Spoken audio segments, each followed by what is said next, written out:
ত্রিপুরায় যে উগ্রবাদী দলের সৃষ্টি হয়েছিল তার পেছনে কাদের হাত রয়েছে? বিস্ফোরক আমরা বাঙালি দলের সচিব গৌরাঙ্গ রুদ্রপাল বুধবার আগরতলার শিবনগর স্থিত আমরা বাঙালি দলের দলীয় কার্যালয়ে এক গুরুত্বপূর্ণ সাংবাদিক সম্মেলন করে দলের সচিব গৌরাঙ্গ রুদ্রপাল বলেন, ত্রিপুরার মধ্যশিক্ষা পর্ষদ পরিচালিত মাধ্যমিক পরীক্ষা চলাকালীন সময়ে আত্মসমর্পণকারী Tripura United Indigenous Returnees people's কাউন্সিলের প্রাক্তন বৈরীদের 21 দফা দাবি আদায়ের লক্ষ্যে 25শে ফেব্রুয়ারি তথা মঙ্গলবার ত্রিপুরা বড়মুড়া পাহাড়ের পাদদেশে জাতীয় সড়ক অবরোধের ফলে শিক্ষক পরীক্ষার্থী সহ সংশ্লিষ্ট সকলের প্রচণ্ড দুর্ভোগ পোহাতে হয়েছে। আত্মসমর্পণকারী জঙ্গিদের একটানা 7 ঘণ্টা অবরোধ শেষে প্রশাসনিক আধিকারিকরা তাদের প্রতিশ্রুতি প্রদানের পর আত্মসমর্পণকারী বৈরিগণ রাস্তা অবরোধ মুক্ত করলেও তাদের দাবি পূরণ না হলে ভবিষ্যতে তারা নাকি আরো বড় আন্দোলন করবে বলে আগাম ঘোষণা রেখে দিয়েছে। প্রসঙ্গত 2017 সালে ত্রিপুরার শাসক দল বিজেপির শরিক দল আইপিএফটির একটানা 11 দিন জাতীয় সড়ক অবরোধের স্মৃতি তথা দুর্ভোগ সকল ত্রিপুরাবাসীর স্মরণে রয়েছে অতীতের বাঙালি বিদ্বেষী সেনক্রাক পার্টির কথা। 8 জুনের বিভৎস গণহত্যার ধ্বংসলীলা এটিটিএফ এনএলএফটির মতন বৈরী সংগঠনের মাধ্যমে অপহরণ, হাজার হাজার মানুষ খুন, ধর্ষণ, গৃহদাহ, লুণ্ঠন সহ এডিসির প্রত্যন্ত অঞ্চল থেকে নিরপরাধ অসহায় লক্ষ লক্ষ বাঙালিদের বিতরণের দৃশ্য।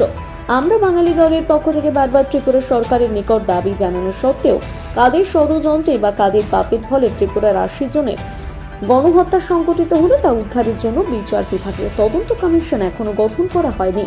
ত্রিপুরা টিএনভি সহ যত উগ্রবাদী দলের সৃষ্টি হয়েছে তাদের পেছনে কাদের হাত রয়েছে? বিস্ফোরক আমরা বাঙালি দলের সচিব গৌরাঙ্গ রুদ্রপাল। এখানে অবস্থায় উগ্রপন্থী সমস্যার সমাধানের প্রশ্নে আমরা যেটা বাম আমল থেকে দেখে আসছি, যারা উগ্রপন্থী, যারা আইন শৃঙ্খলার অবনতি ঘটায়, যাদের কারণে ত্রিপুরা মানুষের এত সর্বনাশ, তাদের বিরুদ্ধে ভারতবর্ষের যে ইন্ডিয়ান পেনাল কোড রয়েছে সে অনুযায়ী শাস্তির ব্যবস্থা করা উচিত।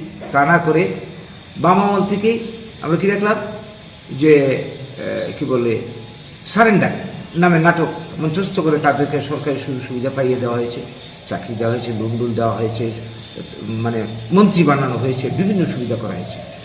এই করে কিন্তু সমস্যার সমাধান হয়নি। বারবার আত্মসমর্পণ নাটক চলছে, করতে করতে বর্তমান সময় পর্যন্ত এই জিনিসটা একই বিষয় চলছে। আপনারা জানেন, আমরা জানি গতকাল এই যে একটা উগ্রপন্থী দল কি বলে Tripura United Indigenous Returnees People's Council নামে প্রাক্তন বৈরীদের একটা সংগঠন, তারা রাস্তা অবরোধ করল যে বড়মুড়ার পাদদেশে। 7 ঘন্টা অবরোধ ছিল। এখানে পরীক্ষার মৌসুম, এখন বোর্ড পরীক্ষা চলছে, পরীক্ষার্থী শিক্ষক থেকে শুরু করে তারা এই 7 ঘন্টা অবরোধে কী ধরনের অসুবিধায় পড়েছে। তাছাড়া রুগী আছে, নানান ব্যাপার আছে, কারণ এটা লাইফ লাইন ত্রিপুরা। 2017 সালেও এই ঘটনাটা ঘটেছিল, একটানা 11 দিন সেই কি বলে আইপিএফটি রাস্তা অবরোধ দেখেছিল। তাদের বিরুদ্ধে কোনো অ্যাকশন নেয়নি গভর্নমেন্ট। এখন একই অবস্থা চলছে। এই যে বিষয়টা দিন দিন চলছে, এই সমস্যার সমাধান কি? যে কোনো প্রয়োজনে রাস্তায় বসে যায়। এ পর্যন্ত 6বার 7বার এই ঘটনা ঘটলো বর্তমান সরকারের আমলে। তাদের কি দাবি, তাদের কি পাওনা দান, এই নিয়ে গভর্নমেন্ট এর কেন সুচিন্তিত কোনো পদক্ষেপ নেই, নীতি নেই? তো এইভাবে আর কতদিন চলবে? আজকে আমরা সেই জায়গায়, আমরা যদি কোনো গণতান্ত্রিক উপায়ে আন্দোলন করি, আমাদেরকে পেছনে পুলিশ তুলে দেওয়া হয়, মামলা মোকদ্দমা করা হয়, আন্দোলন করতে দেওয়া হয় না, আর তাদের বিরুদ্ধে কোনো অ্যাকশন নেই। এটা কতকাল চলবে? এটা তো মদত দেওয়া, আশকারা দেওয়া। আমরা এই ঘটনার তীব্র প্রতিবাদ করি। বাম আমলে যেটা ছিল, জুট আমলে একই ঘটনা ঘটেছে, আমরা দেখেছি, এখনো তাই চলছে। এটা চলতে পারে না। গণতান্ত্রিক পদ্ধতিতে কেউ যদি তার ন্যায্য অধিকার আদায়ের জন্য আন্দোলন করে, কারো কিছু বলার থাকবে না। কিন্তু এই অবস্থা চলতে দেওয়া যায় না। গভর্নমেন্ট এটাকে মদত দিচ্ছে শুধুমাত্র উপজাতি ভোট ব্যাংক নষ্ট হবে এই ভয়ে, এটি আমরা বুঝি। কাজে এই দুর্নীতির কারণেই এগুলি বারবার উন্নত। যার জন্যে আজকের দিনে দাঁড়িয়ে এইটাই যাতে শেষ হয়, আগামী দিনে যাতে এই ধরনের ঘটনার পুনরাবৃত্তি না হয়, আমরা গভর্নমেন্টের কাছে দাবি জানাবো।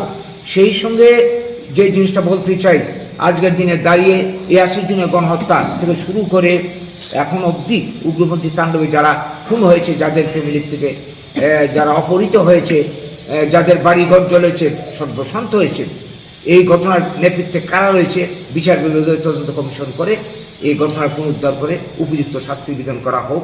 এটা সে 80 জনের গণহত্যার পর থেকে আজ অব্দি আমাদের দাবি কার্যকরী হয়নি। 2 নম্বর দাবি, 80 জনের গণহত্যা এবং তৎপরবর্তী ঘটনায় যারা ক্ষতিগ্রস্ত হয়েছে তাদের পূর্ণ ক্ষতিপূরণ দিতে হবে এবং নিরাপত্তা দিয়ে সংস্থানে জাতি উপজাতি ভেদ নেই, পুনর্বাসনের ব্যবস্থা করতে হবে। 4 নম্বর, আমরা মনে করি মানুষের সমস্যা হচ্ছে বেঁচে থাকার সমস্যা, কর্মসংস্থানের সমস্যা। তার জন্য চাই কর্মসংস্থানের নিশ্চিত গ্যারান্টি। আমাদের দাবি 100% কর্মসংস্থান। তা করতে গেলে ত্রিপুরার যে প্রাকৃতিক মানব সম্পদ আছে কাজে লাগিয়ে ব্লক ভিত্তিক উন্নয়ন পরিকল্পনার মাধ্যমে এই সমস্যার সমাধান করা যাবে, এটা করা হোক। তখনই একমাত্র এই বিভেদ বিরোধ বন্ধ হবে।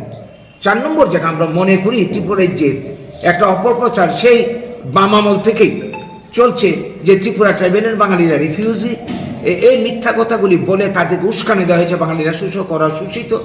এই অপপ্রচার বন্ধ করা হোক। ইতিহাস বিকৃত অপপ্রচার করে এই ট্রাইবেলদেরকে আজকে উগ্রপন্থার পথে নামিয়ে দিয়েছে। এর জন্য দায়ী 1 নম্বর সিপিএম। পরবর্তী সময়ে কংগ্রেসও ক্ষমতা রক্ষার স্বার্থে এটাকে ব্যবহার করেছে। বর্তমান তারাও এই তুষণ নীতি চালিয়ে যাচ্ছে। এগুলি বন্ধ করে সত্যিকার ইতিহাস জানানো হোক এবং বাঙালিদের ভূমিপুত্র বাঙালি, স্বাধীনতার রূপকার বাঙালি, তাদের যাতে ন্যায্য অধিকার, সাংবিধানিক অধিকার প্রতিষ্ঠা করা হয়। এই 4টি বিষয় আজকে আমরা তুলে ধরতে চাইছি আপনাদের মাধ্যমে, সরকারের গোচরে নিতে চাইছি। নমস্কার।